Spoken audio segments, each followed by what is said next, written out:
हम सब अपनी जिंदगी में कुछ ना कुछ खोज रहे होते हैं। कभी सफलता, कभी रिश्तों में अपनापन, तो कभी सुकून की एक सांस।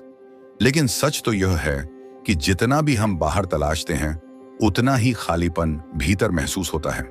आध्यात्मिकता हमें यही याद दिलाती है कि असली खुशी और शांति कहीं बाहर नहीं, बल्कि हमारे भीतर ही छुपी है।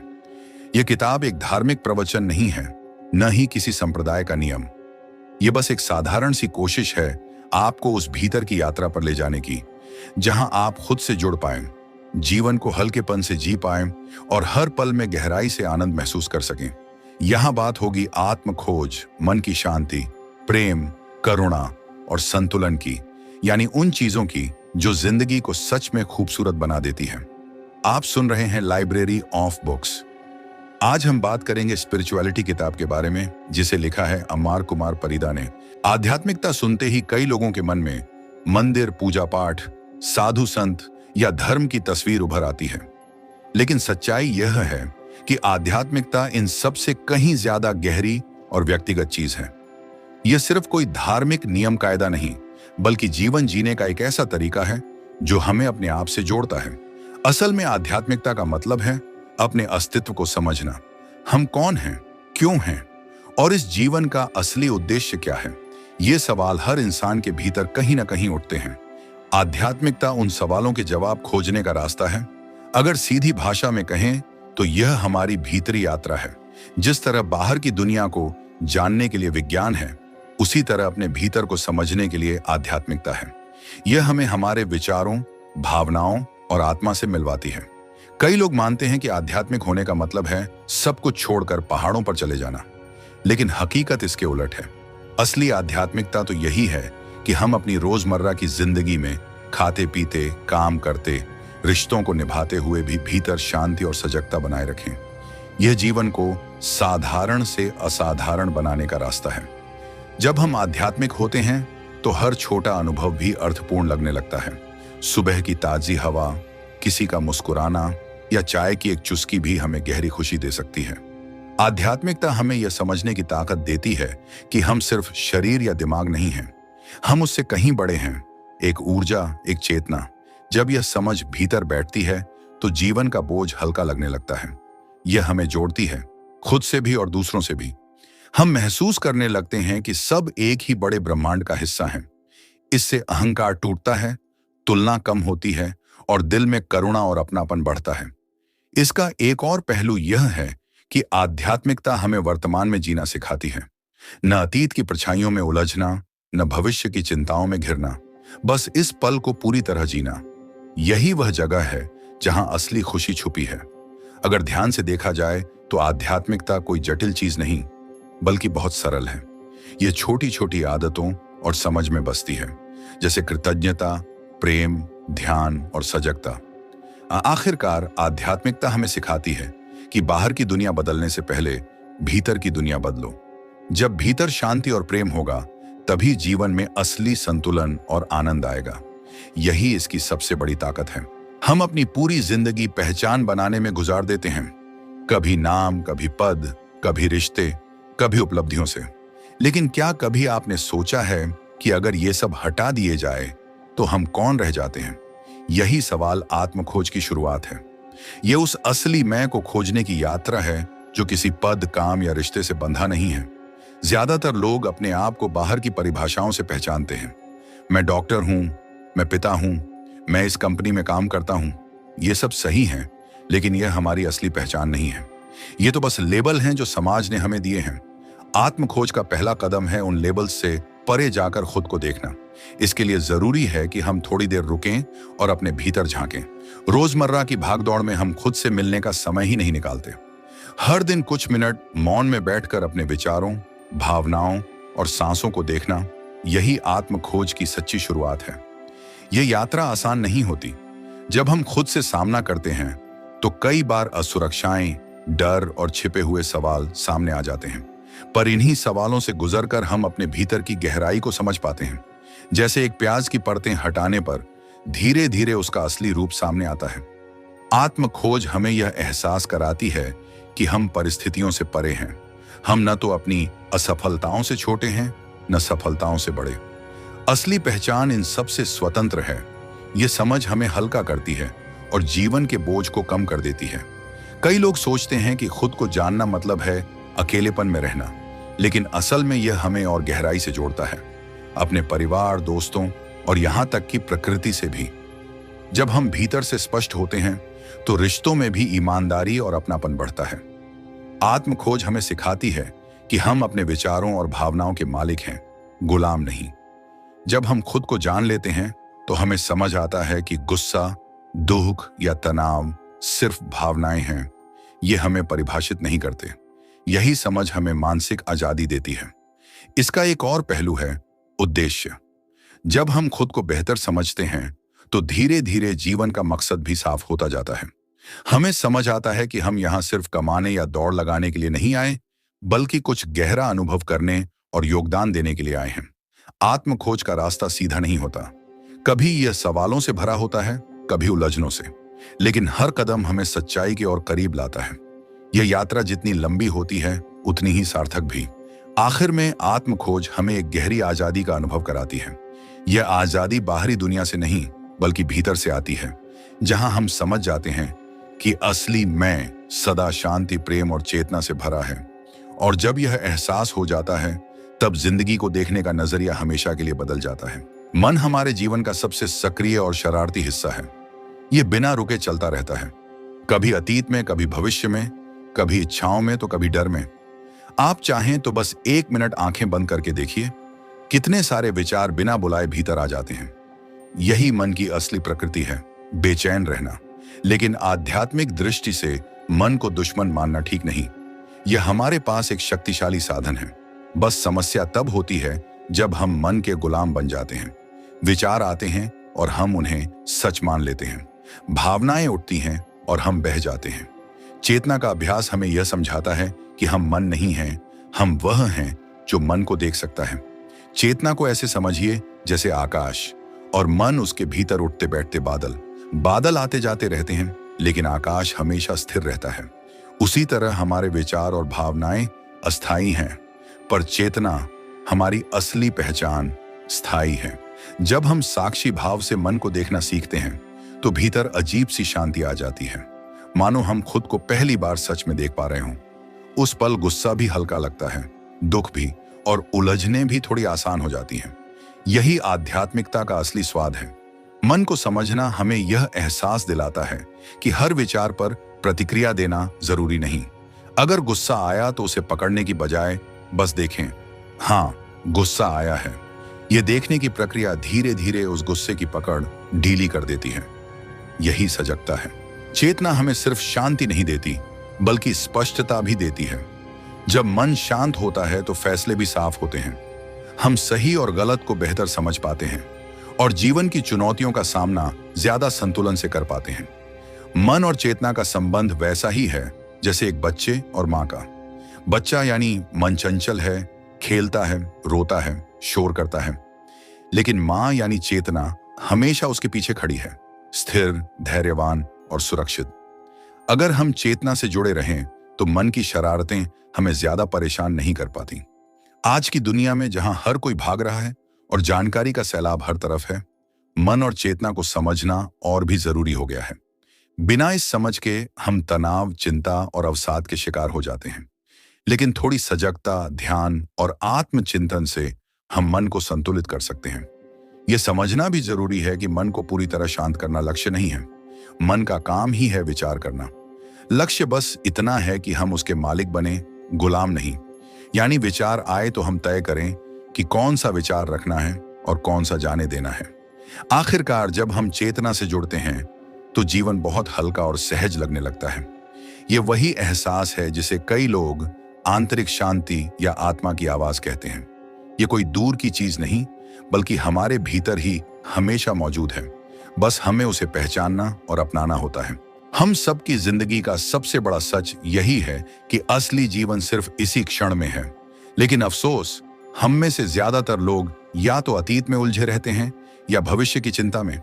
कभी बीते हुए पलों पर पछतावा करते हैं, कभी आने वाले कल की फिक्र में खो जाते हैं, और इस चक्कर में वर्तमान हाथ से निकल जाता है।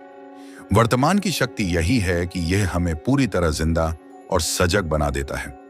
जब आप अभी के पल में रहते हैं तो छोटी सी चीज भी गहरा सुख दे सकती है, जैसे सुबह की चाय की महक, पेड़ पर बैठी चिड़ियों की चहचहाहट या किसी प्रिय की मुस्कान।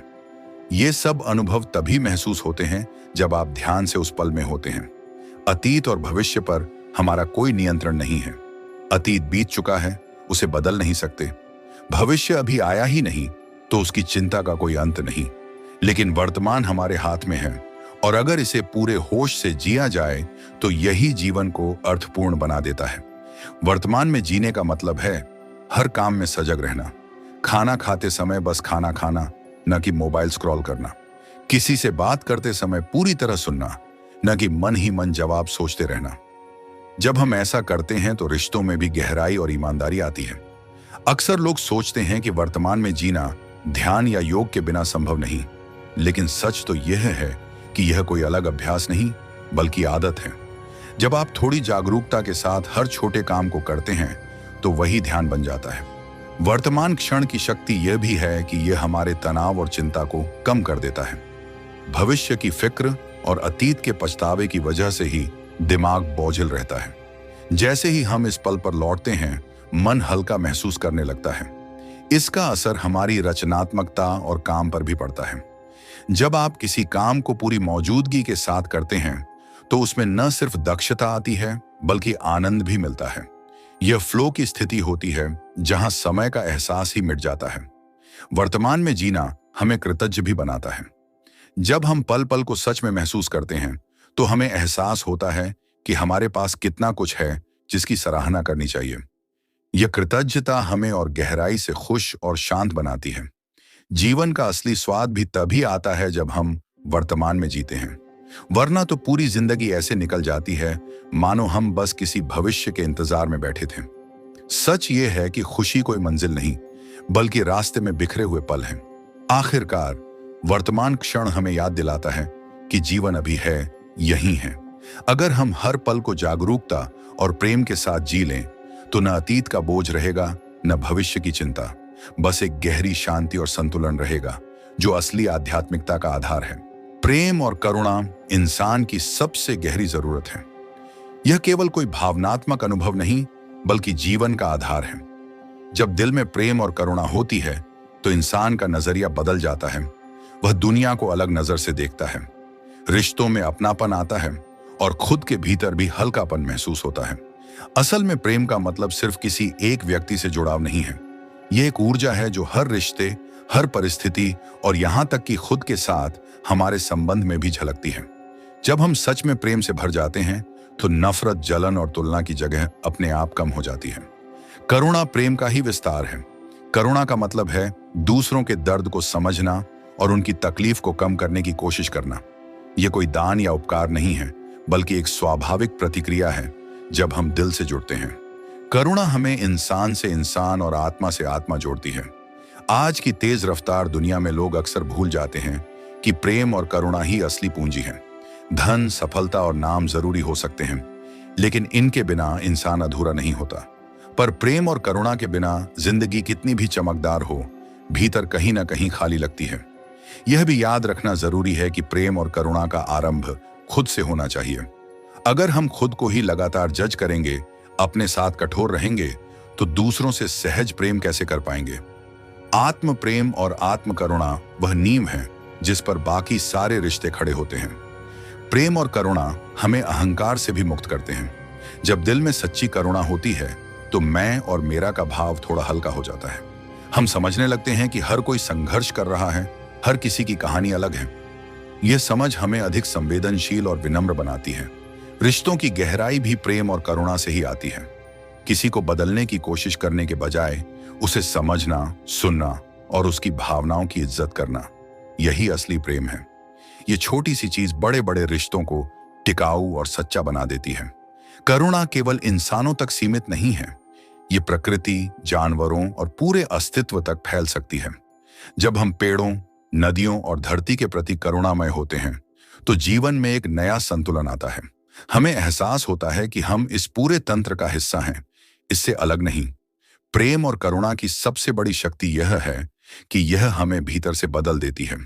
जब हम इन भावनाओं को जीते हैं तो तनाव, गुस्सा और नकारात्मकता धीरे धीरे कम होने लगती है। दिल हल्का और मन साफ महसूस करता है। आखिरकार प्रेम और करुणा का मार्ग हमें यह सिखाता है कि इंसान होने का असली मतलब क्या है। यह हमें याद दिलाता है कि हम यहाँ सिर्फ अपने लिए नहीं बल्कि दूसरों के लिए भी हैं। और जब यह भाव भीतर पनपता है तो जिंदगी सिर्फ जीने भर की नहीं बल्कि जीने लायक हो जाती है। जिंदगी में हम अक्सर दो छोरों पर खींचे रहते हैं। एक तरफ भौतिकता, जहां पैसा, सफलता और सुविधाएं हैं, और दूसरी तरफ आध्यात्मिकता, जहां शांति, आत्म खोज और संतुलन है। समस्या तब होती है जब हमें लगता है कि दोनों में से एक ही रास्ता चुनना होगा। लेकिन सच तो यह है कि जीवन का असली अर्थ तभी खिलता है जब हम दोनों के बीच संतुलन बना पाते हैं। भौतिकता को बुरा समझना गलत है। आरामदायक घर, अच्छा करियर, सुविधाएं और सुख साधन जिंदगी को आसान बनाते हैं। लेकिन अगर इन्हीं को ही अंतिम लक्ष्य मान लिया जाए तो भीतर का खालीपन कभी नहीं भरता। आध्यात्मिकता इसी खालीपन को भरने का काम करती है। आध्यात्मिकता का मतलब यह नहीं कि सब कुछ त्याग कर पहाड़ों पर जा बैठें, बल्कि यह तो यही सिखाती है कि कैसे भौतिक जीवन जीते हुए भी भीतर से जुड़े रहें।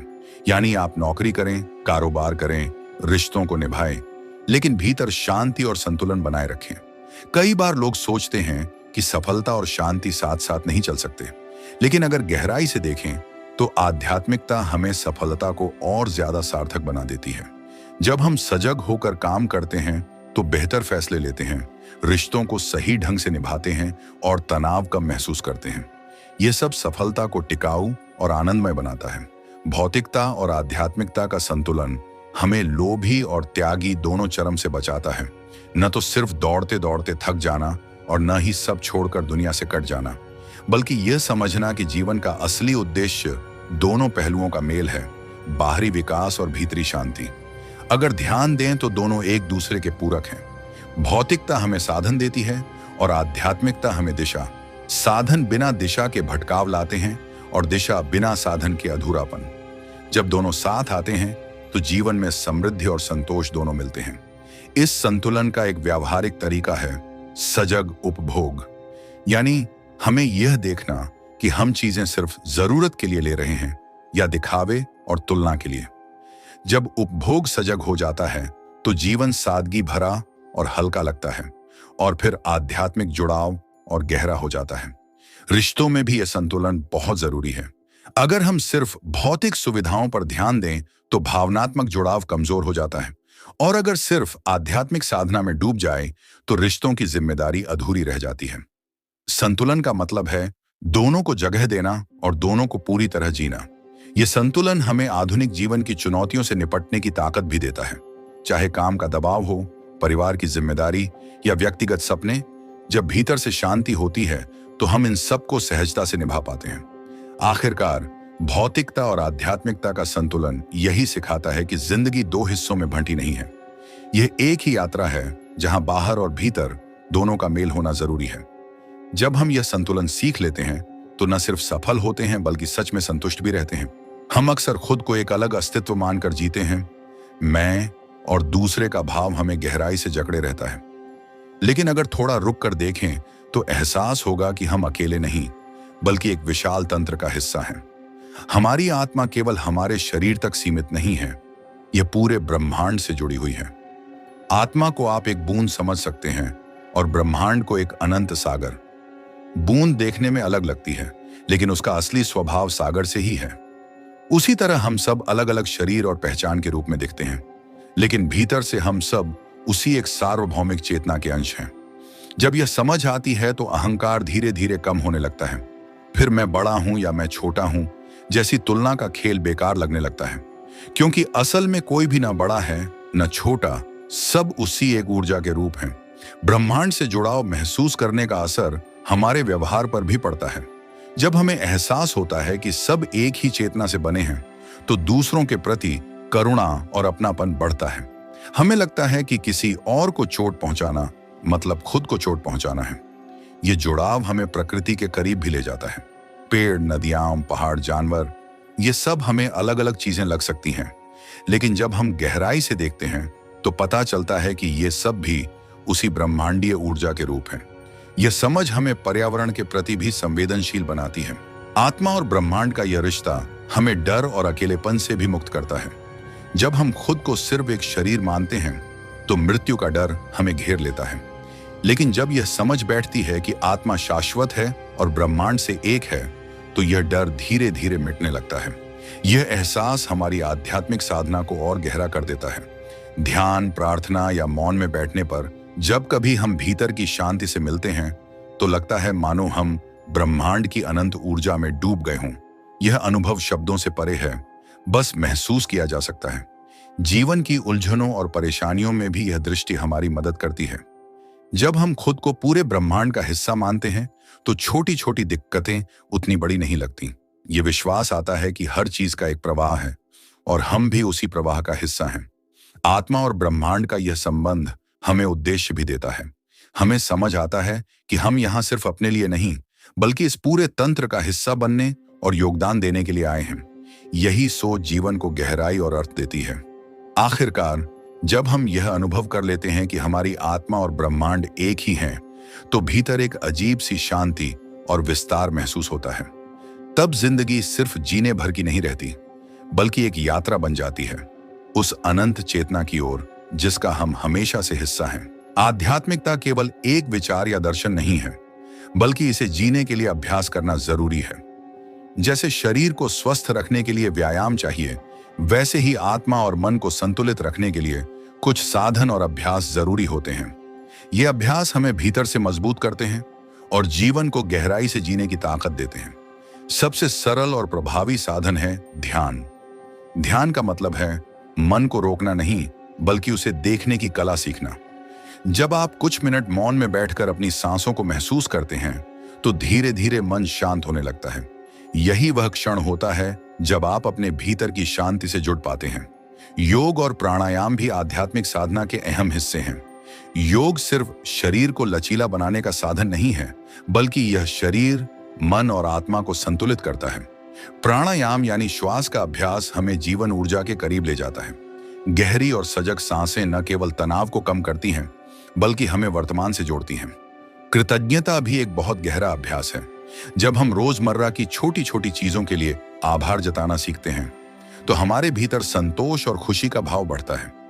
एक साधारण डायरी में रोज 2-3 चीजें लिखना जिनके लिए आप आभारी हैं, ये आदत धीरे धीरे जीवन को बदल देती है। प्रकृति से जुड़ना भी एक साधना है। पेड़ों के बीच टहलना, आकाश को निहारना या नदी किनारे बैठना, ये अनुभव हमें याद दिलाते हैं कि हम इस धरती से अलग नहीं हैं।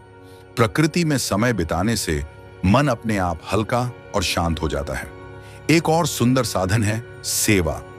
निस्वार्थ भाव से किसी की मदद करना, चाहे छोटी हो या बड़ी, हमें अपने अहंकार से परे ले जाता है।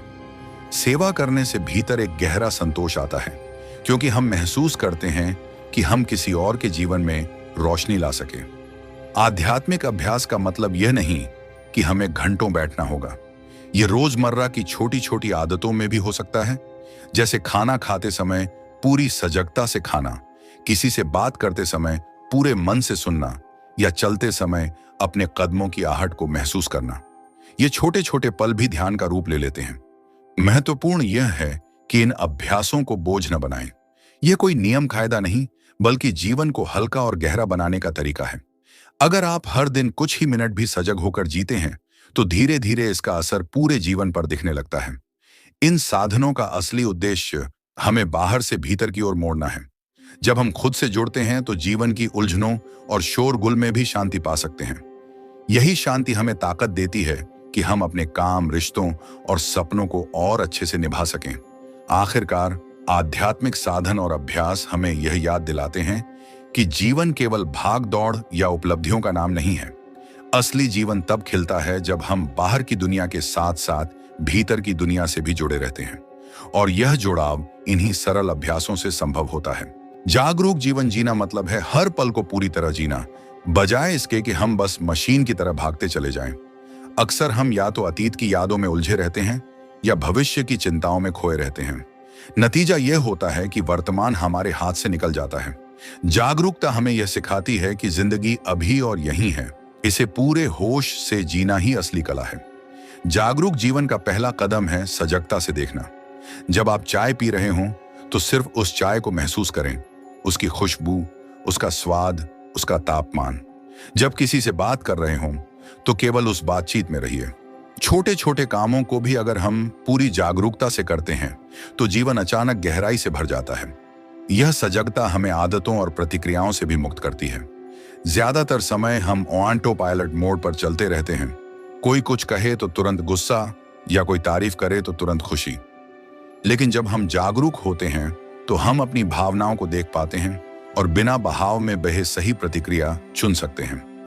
जागरूक जीवन का मतलब यह नहीं कि हमें गंभीर और बोझिल हो जाना है, बल्कि इसका अर्थ है हल्कापन और सहजता। यह समझना कि हर पल अनमोल है और उसे खुलकर जिया जा सकता है। यह हल्कापन हमें और ज्यादा रचनात्मक, दयालु और जीवंत बनाता है। एक और पहलू है सुनना सीखना। अक्सर हम सामने वाले की बात पूरी सुने बिना ही जवाब देने लगते हैं, लेकिन जागरूकता हमें सिखाती है कि सचमुच सुने, बिना टोके, बिना मन में राय बनाए। जब हम गहराई से सुनते हैं तो रिश्ते भी और मजबूत हो जाते हैं। जागरूकता का असर कामकाज पर भी पड़ता है। जब हम अपने काम को पूरे ध्यान से करते हैं तो क्वालिटी बेहतर होती है और थकान भी कम होती है। मल्टीटास्किंग का शोर शराबा छोड़कर एक एक काम को पूरे मन से करना न केवल आसान होता है बल्कि संतोष भी देता है। इस जीवन शैली से हमें तनाव और चिंता पर भी काबू मिलता है, क्योंकि जागरूकता हमें सिखाती है कि भविष्य की फिक्र और अतीत की ग्लानि छोड़कर बस वर्तमान को अपनाएं। जब हम अभी पर ध्यान रखते हैं तो मन हल्का रहता है और बेवजह की घबराहट कम हो जाती है। जागरूक जीवन हमें प्रकृति और समाज के प्रति भी संवेदनशील बनाता है। जब आप सजग होते हैं तो आप बेवजह की खपत से बचते हैं, संसाधनों की कद्र करते हैं और दूसरों की भावनाओं को भी समझने लगते हैं।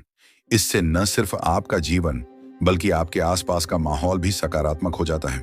महत्वपूर्ण यह है कि जागरूकता कोई एक दिन की उपलब्धि नहीं है। यह धीरे धीरे अभ्यास से आती है। दिन में कई बार छोटे छोटे क्षणों में ठहर कर खुद से पूछना, मैं अभी कहाँ हूं, मैं क्या महसूस कर रहा हूं। यही छोटे सवाल आपको जागरूकता की राह पर ले जाते हैं। आखिरकार जागरूक जीवन जीना हमें भीतर से मुक्त करता है। हम चीजों को जैसे हैं वैसे स्वीकार करना सीखते हैं और हर पल में छिपी सुंदरता को देख पाते हैं। यही वह जीवन है जिसमें शांति भी है, आनंद भी और एक गहरी संतुष्टि भी। भीतर की शांति कोई बाहर से मिलने वाली चीज नहीं है, यह हमारे अंदर पहले से मौजूद है, बस अक्सर शोर शराबे, भाग दौड़ और चिंताओं की परतों में दब जाती है। असली यात्रा यही है कि हम उन परतों को धीरे धीरे हटाकर उस गहरे सन्नाटे को महसूस करें जहां सब स्थिर है और सब शांत है। जब हम अपने भीतर की शांति से जुड़ते हैं तो जीवन की मुश्किलें भी उतनी भारी नहीं लगती। बाहर के हालात चाहे जैसे हों, भीतर का संतुलन हमें संभाले रखता है। ये शांति हमें मजबूती देती है और हर परिस्थिति में धैर्य से खड़े रहने की ताकत। भीतर की शांति का मतलब यह नहीं कि जीवन में समस्याएं खत्म हो जाएंगी, बल्कि यह वह अवस्था है जिसमें हम समस्याओं के बीच भी स्थिर रह पाते हैं। मानो समुद्र की सतह पर लहरें उठती गिरती रहें, लेकिन गहराई में पानी हमेशा शांत रहता है। यह शांति हमें अहंकार से भी मुक्त करती है। जब हम भीतर से संतुष्ट और स्थिर होते हैं तो हमें खुद को दूसरों से बेहतर या कमतर साबित करने की जरूरत नहीं रहती। प्रतिस्पर्धा की जगह सहयोग आता है और तुलना की जगह कृतज्ञता। भीतर की शांति रिश्तों को भी बदल देती है। जब हम अपने भीतर सुकून में होते हैं तो हम दूसरों के साथ भी सहज और दयालु हो जाते हैं। झगड़े और गलतफहमियां कम होती हैं और अपनापन बढ़ता है। यह शांति हमें जिंदगी का असली स्वाद चखाती है। जब मन में शोर नहीं होता तब हर चीज नई लगने लगती है। हवा की ठंडक, सूरज की रोशनी, किसी का हंसना, पक्षियों का गाना, वही साधारण पल जीवन का सबसे बड़ा तोहफा बन जाते हैं। भीतर की शांति तक पहुंचने का रास्ता कठिन नहीं है, बस निरंतरता चाहिए। ध्यान, प्रार्थना, कृतज्ञता और सजगता जैसी साधारण आदतें हमें रोज थोड़ा थोड़ा गहराई की ओर ले जाती हैं। धीरे धीरे यह अभ्यास हमारी दूसरी प्रकृति बन जाता है। एक बार जब हम इस शांति को पा लेते हैं तो हम समझ जाते हैं कि असली संपत्ति यही है। न पैसा, न शोहरत, न सफलता, सबका मूल्य है, लेकिन भीतर की शांति के बिना सब अधूरा है। यही वह खजाना है जो जीवन को संपूर्ण और अर्थपूर्ण बनाता है। आखिरकार आध्यात्मिकता का सबसे बड़ा उपहार यही है, भीतर का यह सुकून ये हमें याद दिलाती है कि चाहे दुनिया कितनी भी बदल जाए, हमारे भीतर हमेशा एक ऐसी जगह है जहां हम लौट सकते हैं और खुद को पा सकते हैं। यही वह ठिकाना है जहां से असली आजादी और आनंद शुरू होता है। जिंदगी की असली खूबसूरती बाहर की चमक दमक में नहीं, बल्कि भीतर की गहराइयों में छुपी होती है। आध्यात्मिकता हमें यह सिखाती है कि जीवन केवल भाग दौड़, कामयाबी और भौतिक उपलब्धियों का नाम नहीं है, बल्कि यह अपने भीतर झांकने, खुद को समझने और ब्रह्मांड से जुड़ने की यात्रा भी है। हमने साथ में देखा कि कैसे आत्म खोज से शुरुआत होती है, फिर मन और चेतना की परतों को समझते हुए हम वर्तमान क्षण में जीना सीखते हैं। प्रेम और करुणा हमारे रिश्तों को बदलते हैं। भौतिकता और आध्यात्मिकता का संतुलन हमें संतोष देता है। आत्मा और ब्रह्मांड का रिश्ता हमें व्यापक दृष्टि देता है और साधना के अभ्यास हमें भीतर की ओर ले जाते हैं। अंततः जागरूक जीवन हमें उस अनमोल शांति तक पहुंचा देता है जिसे हम हमेशा से खोज रहे थे। ये सफर किसी किताब तक सीमित नहीं, बल्कि रोजमर्रा की छोटी छोटी कोशिशों से जिंदगी में उतारा जा सकता है। जब हम सजग होकर जीते हैं, प्रेम और करुणा अपनाते हैं और भीतर की शांति को थामे रहते हैं, तभी हम वास्तव में संपूर्ण जीवन जीते हैं। शायद यही आध्यात्मिकता का सार है, खुद को पाना और उस स्पिरिचुअल पीस को दुनिया के साथ बांटना।